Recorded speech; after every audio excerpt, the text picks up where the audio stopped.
नमस्कार मंडळी, श्री स्वामी समर्थ. 14 जानेवारी 2026 बुधवारी या वर्षाची मकर संक्रांत आलेली आहे. खूप दिवसानंतर असा योगायोग आलेला आहे की या दिवशी षटतिला एकादशी सुद्धा आहे. अतिशय शुभ अशी ही तिथी आहे. एकादशी आणि मकर संक्रांत एकत्रित आपण यावर्षी साजरी करणार आहोत. शके 1947 पौष कृष्ण 11 बुधवारी 14 जानेवारी 2026 रोजी दुपारी ठीक 3:06 सूर्य हा मकर राशीत प्रवेश करणार आहे. बघा, आपण संक्रांतीचा पुण्यकाळ काय आहे ते बघू. तर 14 जानेवारीच्या दिवशी दुपारी 3:06 पासून ते सूर्यास्तापर्यंत म्हणजे 6:20 पर्यंत हा पुण्यकाळ असणार आहे. तर मंडळी, यावर्षी संक्रांत आणि षटतिला एकादशी एकाच दिवशी आल्यामुळे आता आपण काय करावं आणि हीच माहिती आपण या व्हिडिओमधून पाहणार आहोत. तर मंडळी, अनेकांच्या मनात एकच प्रश्न निर्माण होतो की आपण आता काय करावं, उपास कोणाचा करायचा, दान कशाचं करायचं, पूजा विधी कशी करायची आणि षटतिला एकादशी असल्यामुळे आपण 6 प्रकारच्या तिळाचं दान हे कशा प्रकारे करू शकतो. तर या सगळ्या प्रश्नांची उत्तर आपण या व्हिडिओमधून पाहणार आहोत. त्यामुळे व्हिडिओ स्किप न करता अगदी शेवटपर्यंत नक्की पहा. तर मंडळी, संक्रांत म्हणजे काय? तर संक्रांत म्हणजे सूर्यदेव धनु राशीतून मकर राशीत प्रवेश करतो तोच हा दिवस असतो. त्या दिवशी स्नान, दान, सूर्यपूजा, जप, तप यासाठी अत्यंत श्रेष्ठ हा दिवस मानला जातो. आणि आता एकादशी म्हणजे काय? तर एकादशी म्हणजे भगवान विष्णू व श्री विठ्ठल यांना अत्यंत प्रिय असलेली ही तिथी आहे. तर या दिवशी उपवास, नामस्मरण, हरिपाठ, अभंग या गोष्टींना खूप महत्त्व असतं आणि हे केल्यामुळे आपल्याला मोठे पुण्य प्राप्त होते. या दिवशी श्रीहरी विष्णूंची पूजा आणि स्तोत्राचं श्रवण सुद्धा करायचं आहे आणि सकाळी लवकर उठून स्नान देखील करा. या दिवशी विष्णू सहस्रनामाचं पठण किंवा श्रवण करा. घरातील नकारात्मक ऊर्जा यामुळे नष्ट होईल. तुमच्या जवळच्या विठ्ठल मंदिरात किंवा विष्णू मंदिरात जाऊन तीळ आणि गुळाचं नैवेद्य अर्पण करा. तिळगुळाचे लाडू किंवा तिळगुळाच्या वड्या सुद्धा अर्पण करू शकता. विठ्ठल हे भगवान श्रीहरी विष्णूंचेच रूप आहे आणि त्यामुळे संक्रांतीच्या दिवशी हा नैवेद्य दाखवल्याने जीवनामध्ये गोडवा आणि समृद्धी येते. आता मंडळी, संक्रांत व एकादशी हे एका दिवशी आल्यावर त्याचे नियम काय आहेत? तर जेव्हा 2 महान तिथी एकत्र येतात तेव्हा शास्त्रानुसार एकादशीला प्राधान्य दिलं जातं आणि मुख्य म्हणजे उपवास हा एकादशीचाच असावा आणि तो एकादशीचाच करावा. संक्रांतीचे दान व पुण्यकर्म एकादशीच्या नियमात आपल्याला बसवायचं आहे. आता हा उपवास कसा करायचा आहे? तर तुम्ही निर्जळ उपवास करू शकत असाल तर उत्तमच सर्वोत्तम आहे. पण शक्य होत नसेल तर फक्त फलाहार आपल्याला करायचा आहे. बघा, तांदूळ, गहू, ज्वारी, बाजरी टाळावी. साबुदाणा, फळे, दूध, ताक हे मात्र चालतात. दिवसभर रामकृष्णांचा नामस्मरण करावं आणि पांडुरंग विठ्ठलांचा जप करावा, हरिपाठ म्हणावे. आता पूजा विधी कशी करायची ते पण बघूया. आपण सकाळी सूर्योदयापूर्वी आपल्याला स्नान करायचं आहे. सूर्यदेवांना अर्घ्य द्यायचं आहे. देवाची पूजा करून आपल्याला देवघरात दिवा लावायचा आहे. नंतर श्री विठ्ठलांची आणि श्री विष्णूंची पूजा करायची आहे. तुळशीपत्र आपल्याला अर्पण करायचं आहे. पंचामृताने आपल्याला अभिषेक अर्पण करायचा आहे आणि संध्याकाळी दीपदान, हरिनाम, जप, अभंग, कीर्तन म्हणायचं आहे. आता बऱ्याच जणांना असा प्रश्न पडतो की मकर संक्रांतीला सत्यनारायण करा असं म्हणतात आणि मग आता एकादशी आली तर काय करावं? तर एकादशीच्या दिवशी सत्यनारायण पूजा करणे हे अत्यंत शुभ मानलं जातं. भगवान विष्णूंचाच एक अवतार असलेल्या सत्यनारायणची पूजा आपण एकादशी तिथीला केल्यास त्याचे विशेष आध्यात्मिक लाभ आपल्याला मिळतात. तर या दिवशी तुम्ही सत्यनारायण देखील करू शकता. तर बघा, 11 वर्षानंतर यंदाच्या मकर संक्रांतीला हा दुहेरी योग जोड आलेला आहे आणि त्यामुळे या योगाचा लाभ आपण कसा करून घ्यावा? तर या दिवशी आपल्याला तिळाचे 6 प्रकारे दान सुद्धा करता येईल. ते आपण पुढे जाणून घेऊया. पण त्या अगोदर आता 14 तारखेला तुम्हाला काय करायचं आहे? तर बघा, मकर संक्रांतीची पूजा जशी आपण नेहमीप्रमाणे करतो अगदी तशीच करायची आहे. तसेच या दिवशी तुम्ही हळदी कुंकू करायचं असेल ते देखील तुम्ही या दिवशी आवर्जून करू शकता.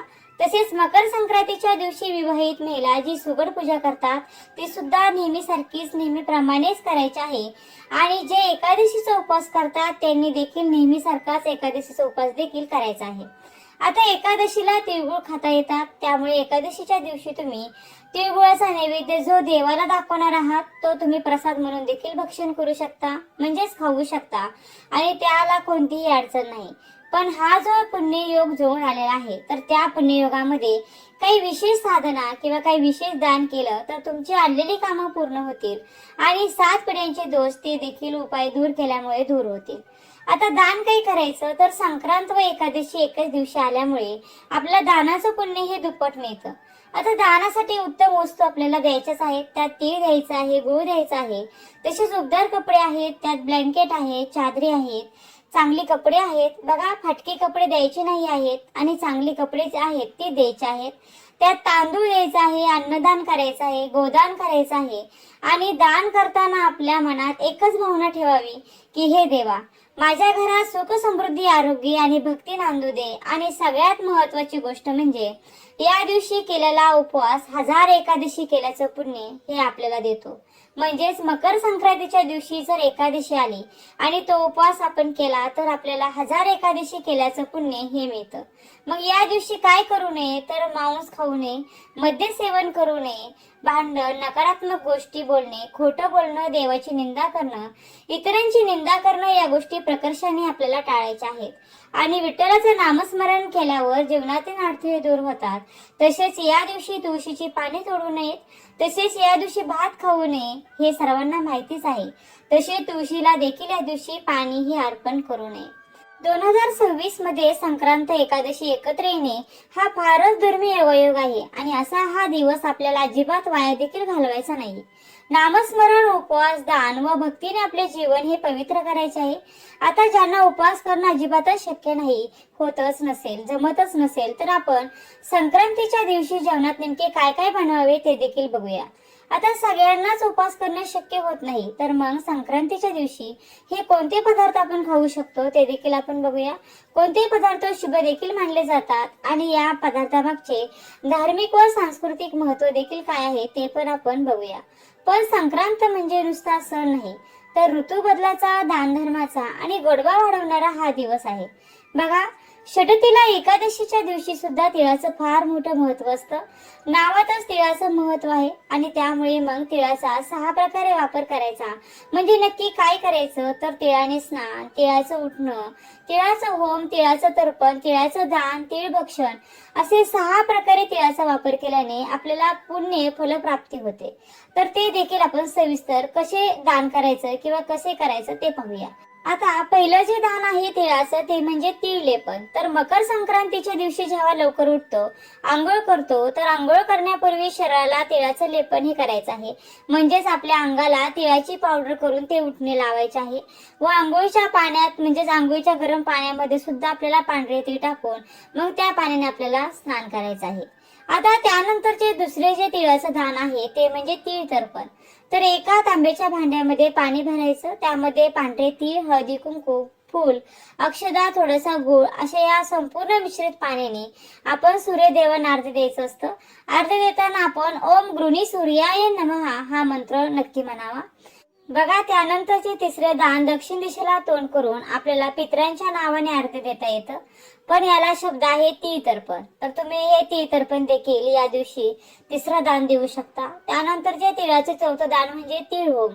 तर या दिवशी आपण आपल्या घरातल्या देवी देवतांची पूजा करतो, तर त्यांना सुद्धा स्नान आपण तिळाच्या पाण्याने घालू शकतो. त्याचबरोबर एका पंथीमध्ये थोडेसे तांदूळ, त्यामध्ये थोडेसे पांढरे तीळ आपल्याला मिक्स करायचे आहे आणि त्यामध्ये आपण 1-2 कापराच्या वड्या ठेवू शकतो आणि हा कापूर आपल्याला पेटवून द्यायचा आहे. तर आपण अशा पद्धतीने तीळ होम हा करू शकतो. यामुळे घरामध्ये निगेटिव्हिटी राहत नाही. आणि त्यानंतर पुढचं जे तिळाचं दान आहे ते आहे तीळ भक्षण. बघा, तीळ भक्षण म्हणजे काय तर तीळ घातलेले विविध प्रकारचे अन्नपदार्थ तयार करून खाऊ शकतो. आणि यानंतरचे शेवटचे आणि 6वे जे दान आहे तिळाचे ते आहे तीळदान. आता तीळदान आपण एकमेकांना तिळगुळ देतो, त्यावेळेस काय म्हणतो, तिळगुळ घ्या आणि गोड गोड बोला. तर मोठ्याने लहानांना तीळ द्यायचा असतात. तिळगुळ असेल किंवा तुम्ही तिळापासून जेही पदार्थ बनवाल ते आणि लहानांनी त्याचा आशीर्वाद घेऊन ते तीळ जे आहे ते तिळगुळ जे आहेत ते भक्षण करायचे आहेत, म्हणजेच खायचे असतात. बघा, या दिवशी दान देण्याला देखील विशेष असं महत्व आहे. देवी पुराणातला हा श्लोक असा सांगतो की जो मकर संक्रांतीच्या दिवशी जी माणसे दान देतात आणि हवे कवे म्हणजे होम हवन करतात त्या त्या वस्तू सूर्य त्यांना परत जन्मामध्ये देत असतो. तर संक्रांतीच्या दिवशी 6 प्रकारची दान कोणती करायची त्याबद्दल मी तुम्हाला जे काही सांगितलं तर ते दान तुम्ही आवर्जून या दिवशी तुम्ही घरातली घरात करू शकता। आधुनिक काळामध्ये दान, विद्यादान, श्रमदान, रक्तदान, वस्त्रदान, अन्नदान, नेत्रदान याही गोष्टींचा समावेश आपण या दानामध्ये अवश्य करायला हवा। तसेच मकर संक्रांतीला सूर्य धनु राशीतून मकर राशीत प्रवेश करतो आणि हा दिवस उत्तरायणाची सुरुवात म्हणून मानला जातो। तर या दिवसापासून थंडी थोडी थोडी कमी होऊ लागते आणि दिवस तिळातिळाने मोठा व्हायला लागतो आणि म्हणून डिसेंबर जानेवारी मध्ये शरीराला उष्णता देणारे पदार्थ आपण खात असतो। गोड बोलण्याचा संकल्प देखील करत असतो। तसेच बघा, धार्मिक अर्थ असा आहे की पृथ्वीचं नातं आणि भोगीची भाजी संक्रांतीच्या आदल्या दिवशी आपण करत असतो। भोगीच्या भाजीत असतात वांगी, गाजर, मटार, सगळ्या प्रकारच्या पापड्या, बोरं, गाजर, पेरू आणि हे सगळे मिळून आपण ही भोगीची भाजी तयार करत असतो आणि या दिवसात हे भरपूर प्रमाणात येत देखील असतं। निसर्गाने दिलेलं हे भरभरून आपलं हे अन्न असतं आणि त्याचबरोबर आपण तिळाचे लाडू करतो, वड्या करतो, तसेच शेंगदाण्याच्या पोळ्या करतो, तिळाच्या पोळ्या करतो, गुळपोळी करतो, तसेच काही घरामध्ये तर पुरणपोळीचा सुद्धा नैवेद्य बनवला जातो आणि हे सगळे पदार्थ म्हणजे आपल्या शरीरात उष्णता निर्माण करणारे पदार्थ आहेत आणि म्हणूनच आपण त्याचा वापर भरभरून करत असतो आणि तो नक्कीच करावा। संक्रांतीच्या दिवशी देवाला दाखवायचा नैवेद्य असतो तिळगुळ, बाजरीची भाकरी, भाजी, पुरणपोळी, गोड, तसेच तिळपोळी, गुळपोळी, शेंगदाणा पोळी असे आपण नैवेद्य दाखवत असतो आणि हे पदार्थ उष्ण असतात आणि संक्रांतीत थंडीत असतात। तर हे पदार्थ पोटात गेल्यावरती शरीरात उष्णता निर्माण होते आणि म्हणून हे पदार्थ आपण आवर्जून खातो आणि या संक्रांतीला देखील आपल्याला हे सर्व पदार्थ बनवायचे आहेत आणि खायचे देखील आहेत। तर मंडळी, संक्रांतीच्या दिवशी गोड खा, गोड बोला आणि गोड आठवणी साठवून ठेवा। तर मी आज संक्रांती विषयी आणि एकादशी विषयी थोडक्यात माहिती देण्याचा प्रयत्न केला आहे। मला खात्री आहे हा व्हिडिओ तुम्हाला नक्की आवडेल। व्हिडिओ आवडला असेल तर नक्की लाईक करा, शेअर करा आणि चॅनलला सबस्क्राईब करायला मात्र विसरू नका। व्हिडिओ शेवटपर्यंत पाहिल्याबद्दल अगदी मनापासून तुमची खूप खूप आभारी आहे। धन्यवाद।